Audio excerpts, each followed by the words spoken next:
Encourage చేద్దాం మేము. వాడు చెప్పేది ఒకటే, వక్ బోర్డు అప్పుడు ఏమన్నాడు సార్? సార్ ఇవాళ ఎంఐఎం పార్టీ నమ్మొద్దు. ఎంఐఎం పార్టీని ఎట్లా నమ్ముతావు సార్? ఆ పార్టీ పుట్టింది దేశానికి ఎగ్నెస్ట్ గా పుట్టింది, దేశాన్ని డివైడ్ చేయడానికి ఆ పార్టీ పుట్టింది. వాళ్ళ బ్లడ్ లోనే డిఎన్ఏలోనే దేశభక్తి లేనప్పుడు వాడు దేశభక్తి గురించి మాట్లాడితే ఎందుకు సార్? వాడు వక్ బోర్డు గురించి హంగామా చేసిండు. వాడు ఒక్క ఎంపీ సార్. మీరు ఓవైసీ గురించి మాట్లాడతారు. భారతదేశంలో ఇవాళ చెప్పండి, ఏ పార్టీకి ఒకటే ఎంపీ 70 సంవత్సరాల నుంచి ఉన్నాడండి? అంటే ఆ పార్టీ రియల్గా జనాల్లో ఇన్ఫ్లుయెన్స్ ఉంటే, జనాల్లో వాళ్ళకి సింపతి ఉంటే, పోనీ ముస్లిమ్స్లోనే వాళ్ళకి సింపతి ఉంటే, మొత్తం తెలంగాణలో కానీ మొత్తం ఆంధ్రప్రదేశ్లో కానీ ప్రతి డిస్ట్రిక్ట్స్లో 20% ముస్లిం పాపులేషన్. వాడు వేరే డిస్ట్రిక్ట్లో పోయి ఎందుకు నిలబడ్డాడు సార్? వాడికి దమ్ము లేదా? 70 సంవత్సరం పిల్లోడు పుడితే వాడు పెద్ద అయిన తర్వాత కొడుకో బిడ్డ పుడతా సార్. వాడికి 70 సంవత్సరాల్లో వాడు ఐఎస్సీ సీఎం అయిండు, ఎంపీ అయిండు. వీడు ఈ 40 సంవత్సరం ఎంపీ అయిండు. ఒక్కటి నుంచి 2 కాలేడా సార్? వాడు అంత సార్ వాడు? అంటే వాడు పార్టీ సార్, 2 కాలేరా సార్ దేశంలో? అంటే ఒక్క ఎంపీ ఉంటే దేశం మొత్తం ఒక ఎంపీ మన హైదరాబాద్లో గెలిస్తే మొత్తం భారతదేశం టీవీ ఛానల్స్ మీరంతా ఓవైసీ గురించి మాట్లాడతాడు. నీకు దమ్ముంటే దేశభక్తి ఇంకో ఓవైసీని తయారు చేయవా? దేశభక్తిలో ఇంకో ఎంపీని తయారు చేయి అంటే నీకు లేదు. నువ్వు ఓల్డ్ సిటీ వరకే స్టిక్ అయ్యి నువ్వు అక్కడ ఏంటంటే రిగ్గింగ్ చేసి ప్రతి ఇండ్లలో ఓటు పెట్టేసి పేపర్ బ్యాలెట్ ఉన్నప్పుడు ఇండ్లలో వేసుకున్నావు. ఇవాళ మొన్న రీసెంట్లీ ఎలక్షన్స్ అయినప్పుడు రిగ్గింగ్ జరిగింది. 6 లక్షల ఓట్లలో మొత్తం పడ్డది. వాడు హైదరాబాద్ వదిలేసి సికింద్రాబాద్లో నిలబడి గెలవమని చెప్పండి సార్. వాడి గురించి మాట్లాడితే వాడు ఎన్డీటీవీలో కానీ ఆజ్ తక్ ఛానల్స్లో కానీ నేషనల్ ఛానల్తో కానీ వాడిని మీరంతా డిస్కషన్స్ని పిలుస్తారు. ఎందుకు పిలుస్తారు? వాడు అరుస్తారు, మీ ఛానల్స్కి పబ్లిసిటీ వస్తుందని పిలుస్తున్నారు. కానీ వాడికి రియల్గా దేశభక్తి ఉంటే గెలవమని చెప్పండి సార్. ఇంకో ఎంపీ గెలవమని చెప్పండి. ఎంఐఎం పార్టీ నుంచి హైదరాబాద్ పక్కన సికింద్రాబాద్లో గెలవమని చెప్పి 70 సంవత్సరాలు వాళ్ళ ఫాదర్ గెలవలే, ఇతను గెలవలే. ఎందుకు గెలవలే? సింపతి లేదు, అక్కడే ఉన్నాడు. ఇప్పుడు నీ జ్యూరిడిక్షన్ని అంతే పెడుతున్నావు అంటే నీకు పబ్లిక్లో సపోర్ట్ లేదు. అక్కడే నువ్వు ఏదో మ్యానిపులేట్ చేసి గెలుస్తున్నావు. కానీ భారతదేశంలో వేరే చోట ఎందుకు రావట్లే? ఇప్పుడు ఇక్కడ నీకు లోకల్ సపోర్ట్ లేక నీకు వేరే టీవీ ఛానల్స్లో హైప్ చేస్తావు. బట్టి నువ్వు బీహార్లో పోతావు, నువ్వు రాజస్థాన్లో పోతావు, నువ్వు అక్కడ పోతావు, మొత్తం దేశంలో వేరే టెక్నిక్ బీజేపీ బీ పార్టీ అని పిలుస్తావు. ఇదంతా తప్పు. ఎందుకంటే నేను రియల్గా చెప్తున్నా, నేషనల్ ఛానల్ వాళ్ళకి ఓవైసీ గురించి కానీ హైదరాబాద్ అట్మాస్ఫియర్ గురించి ఒక్క 1% కూడా అవగాహన లేదు సార్. 1% అంటే వాడి మెంటాలిటీ గురించి వాడు చేసే పనుల గురించి మొత్తం భారతదేశంలో అసలు అవగాహన లేదు. ఎవరు అరుస్తే వాడే నిజం అనుకుంటారు సార్. ఇంత మూర్ఖులా సార్ మన భారతదేశంలో? మన టీవీ ఛానల్స్, మీ యూట్యూబ్ ఛానల్స్, వీళ్ళంతా ఎంత మూర్ఖులంటే ఒక మనిషిని ఎనాలిసిస్ చేసి టీవీ గురించి మాట్లాడే శక్తి లేదు. నేను అరుస్తే నా ముందు మైక్ పెట్టేసి బాబు నువ్వు మాట్లాడు, నా టీవీ ఛానల్లో 1 గంట నడుస్తుందని నువ్వు చూపిస్తున్నావు. రియల్గా ఆ మనిషిలో భక్తి ఉంటే ట్రిపుల్ తలాక్ వచ్చినప్పుడు, వక్ బోర్డు వచ్చినప్పుడు, వక్ బోర్డులో వాడు సొంతగా అందరికీ తెలుసు, కుప్పలు చెప్తున్నారు 3000 acres ఆఫ్ ది ల్యాండ్ వాడు దోచుకున్నాడు, లేక్లో దోచుకున్నాడు. అది టీవీ ఛానల్లో చెప్పడం చాలా కదా సార్. ఓవైసీ మాట రానే సైలెంట్ అవుతారు. కాంగ్రెస్ ఛానల్ ఓవైసీ మాట రానే భాయ్ సాబ్ మేరా మాము అంటాడు. వాడు మాము అంటే ఏం సార్? లాగా ట్రీట్ చేస్తున్నారు. సిగ్గు క్షణం లేదు సార్. ఒక్క విషయం గుర్తుపెట్టుకోండి, నీకు హిందీ అర్థం కాకపోతే తెలుగులో ట్రాన్స్లేట్ చేసుకోవద్దు అంటే పౌరుషం లేదా? బీఆర్ఎస్ వాడికి కానీ కాంగ్రెస్ వాడికి పౌరుషం అట్లంటే కాంగ్రెస్ రెండు బాయ్ బాయ్గా సార్. వాళ్ళకి అవగాహన రావట్లేదు. వాడు నిన్ను చూతేగాడిలాగా వాడుకుంటుండు. వాడిని చూతేగాడిలాగా వాడుకుంటుంటే నీకు అర్థం కావట్లేదు. నువ్వు అసెంబ్లీలో చూస్తాం సార్, ఓవైసీ సాబ్ హమ్ హిందీ మే బాత్ కర్. అరే నీ బాతు భాష ఏంట్రా? నువ్వు పుట్టి పెరిగింది ఎక్కడరా? నీ స్టేట్లో ఎంపీలు ఏ భాషలో ఉన్నారా? నువ్వు వాడు ఒక ఎంపీని పట్టుకొని నీ భాషలో మాట్లాడ. అరే స్టేట్ది తెలుగు భాష, అసెంబ్లీలో తెలుగు మాట్లాడతావు. వాడిని అడిగి తెలుగులో మాట్లాడాలి, ఉర్దూలో మాట్లాడు. వాడు మాట్లాడాలి సార్ తెలుగులో, వాళ్ళు మాట్లాడాలి. నువ్వు ఎందుకు ఉర్దూలో మాట్లాడతారా? వాడిని నేర్పించు నువ్వు ఉర్దూ. అంటే నువ్వు ఎంత హౌలాగాడి నెంబర్ 1 చూతేగాడి నెంబర్ అంటే నువ్వు సరెండర్ అవుతున్నావు. సరెండర్ ఎందుకు అవుతున్నావు అంటే నీకు అవగాహన లేదు. నువ్వు డీప్గా ఆలోచించారు. వాళ్ళ మెంటాలిటీ స్ట్రేట్ చేసే పరిస్థితి నీకు. ఫస్ట్ ఆ మైనార్టీ కమ్యూనిటీ, ముస్లిం కమ్యూనిటీ అంటే నీకే ఉచ్చపడితే ఉంటుంది.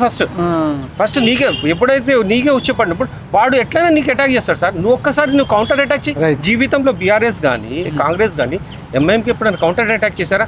అరే నీ అయ్యా మీరు ఈ ఛానల్ గురించి వక్ బోర్డు గురించి దేశం అంతా దోచుకుంటుంటే ఎక్కడ పడకాడ దస్తీ వేసేసి ఈ దస్తీ నా ల్యాండ్ అని చెప్పుకుంటే నీకు మాట్లాడే దమ్ము లేదు. ఇవాళ ఎప్పుడైనా మాట్లాడిన కాంగ్రెస్ లీడర్ కానీ బీఆర్ఎస్ లీడర్ కానీ హైదరాబాద్లో ఎన్ని ల్యాండ్స్ వాళ్ళు ఆక్యుపై చేసుకున్నారు సార్? నాకు తెలిసిన వరకు ప్రైవేట్ ల్యాండ్స్ ఉన్నాయి. నా వక్ బోర్డు అని డిక్లేర్ చేస్తున్నారు.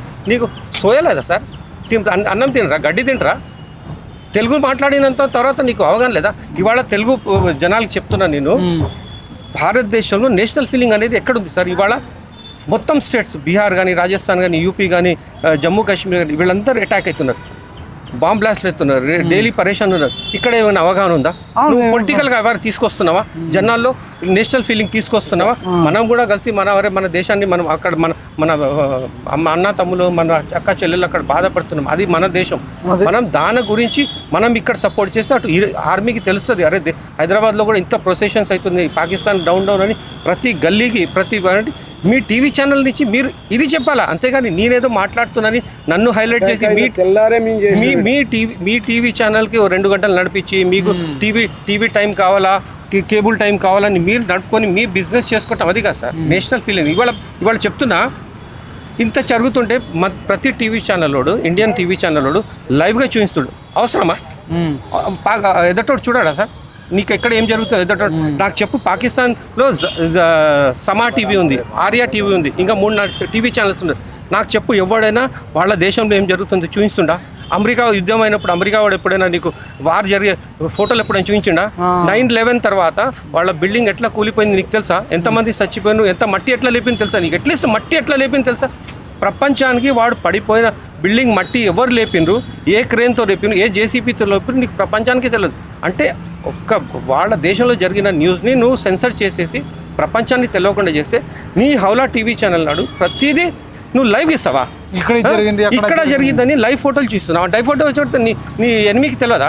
అరే ఇక్కడ బాంబ్ బ్లాస్టింగ్, అక్కడ వాడు చూడడా? నీ టీవీ ఛానల్, నీ యూట్యూబ్లో కానీ, నీ ఇంటర్నెట్లో కానీ వాడు చూడడా?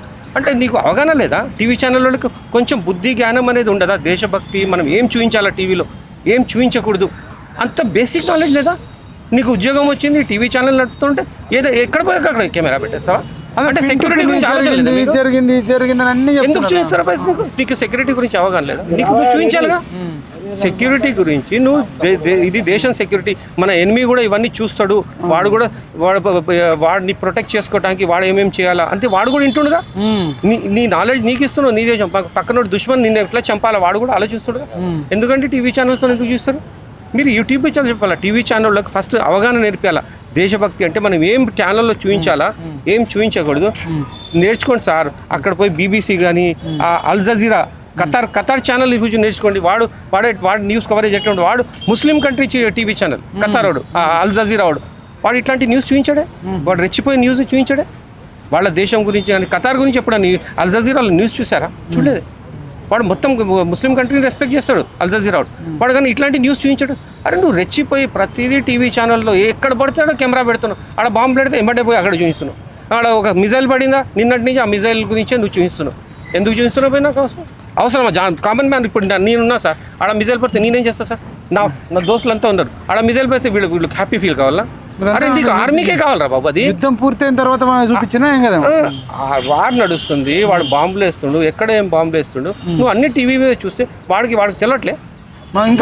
దుష్మన్ వాడు జాగ్రత్త ఉంటాడు, వాడు ఎక్కడ పడాలా, ఎక్కడ వేయవద్దు, వాడు ఎక్కడ ఆర్మీ వాళ్ళు కూర్చొని ఉన్నారు, ఎక్కడ వేయలేదు, ఎక్కడ కంటైన్మెంట్లు ఉన్నాయి, అవన్నీ నువ్వు మనలో చెప్తారు. సుదర్శన చక్రం వాడిరు, టీవీ ఛానల్ వాడినారు. ఎందుకు చెప్తున్నావా? సుదర్శన చక్రం వాడిరు. కొద్దిగా నేర్చుకుంటారు. టీవీ ఛానల్ వాళ్ళు, యాంకర్లు, మీరు ఒక ఛానల్ పెట్టుకున్నంత మాత్రాన, నువ్వు యాంకర్ అయినంత మాత్రాన నువ్వు రెచ్చిపోయి ఎన్డీటీవీలో కానీ, ఆజ్ తక్లో కానీ, రిపబ్లిక్ భారత్లో కానీ అడిచి మాట్లాడిన తర్వాత దేశభక్తి రాదు. ఫస్ట్ దేశభక్తి గురించి చెప్పండి, యూనిటీ గురించి చెప్పండి రా. మీ ఛానల్ని ఒక సిస్టమేటిక్గా నడపండి. గట్టిగా అరిచినంత మాత్రాన దేశభక్తి రాదు. ఫస్ట్ దేశభక్తి నేర్పియండి.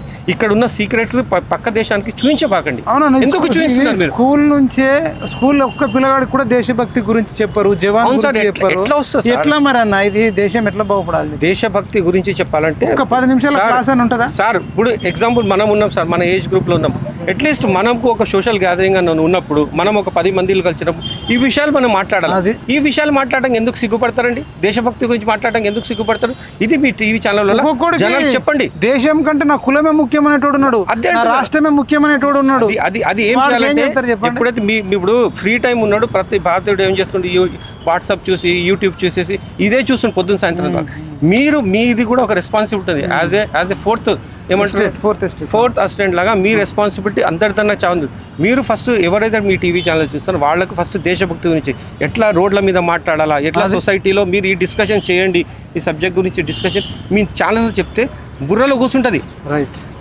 కమ్యూనిజం గురించి మాట్లాడొద్దని మీరు చెప్పండి, అంతేగాని మీరు పైసలు సంపాదించుకొని పోవడం ఒకటే కాదు సార్. 3 పూటలు తిండి ఆ బిచ్చగాడు కూడా వస్తుంది, మీకు కూడా వస్తుంది. ఇంపార్టెంట్ అది కాదు, తిండి తినటం కాదు, బట్టలు వేసుకోవటం, ఇల్లు కట్టుకోవడం ఇంపార్టెంట్ కాదు. దేశభక్తి గురించి మీ యూట్యూబ్ ఛానల్లో కానీ నేషనల్ ఛానల్లో చెప్పండి, జనాలకి చెప్తే తెలుస్తుందండి. అంతేగాని ఎవడు గట్టిగా మాట్లాడు వాడి ముందు పోయి మైక్ పెట్టేసి వాడు దేశానికి అగ్నెస్ట్ మాట్లాడితే వాడినే హైలైట్ చేస్తాడు. ఓఎస్సీ గారు ఎందుకు హైలైట్ చేస్తారండి మీరు? వాడు ఒక్క ఎంపీ సార్, మొత్తం 542లో ఒక ఎంపీ. నాకు చెప్పండి, ఇండిపెండెంట్ ఎంపీలు ఎంతమంది ఉన్నారు దేశంలో? ఎంతమంది గురించి నువ్వు ఇంటర్వ్యూలు ఇస్తున్నావు? ఇప్పుడు ఒక్కడేగా. ఒక్క ఎంపీ గురించి నువ్వు మొత్తం టీవీ ఛానల్ హైలైట్, మొత్తం నీ ఛానల్ టైం అంతా ఇస్తున్నావు. ఎందుకు ఇస్తావు? తప్పుగా.